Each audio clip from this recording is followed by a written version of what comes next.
Dobrodošli u novi video. Vratio sam se snimanju poslije nekih 15 dana pauze i u današnjem videu ću vam pokazati moj omiljeni PLL i OLL case.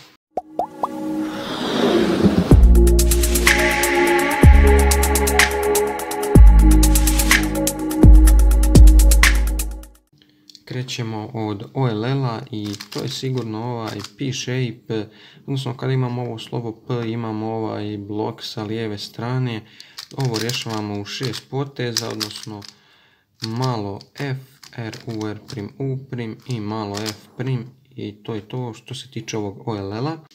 Što se tiče PLL-a, tu je T-perm zasigurno na prvom mjestu. Znači T-perm to je kada imamo ovdje ovaj blok, ovdje ovaj blok i ovdje ovaj headlights na lijevoj strani.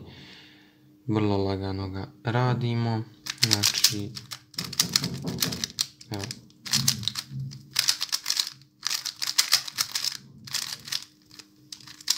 Sada jedan lock up je bio.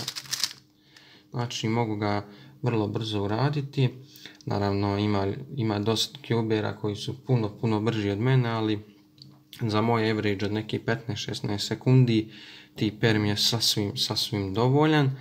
Malo možda manje od 2 sekunde mi treba da uradim, sada sam malo pomiješao, malo manje od 2 sekunde mi treba da uradim T-perm, tako da to bi bilo to što se tiče ovog videa. Nadam se da vam se video svidio. Ako jeste, ostavite like, subscribeujte se na kanal za još mnogo zanimljivih videa koje ću postaviti u narednom periodu. Do sljedećeg puta, ćao.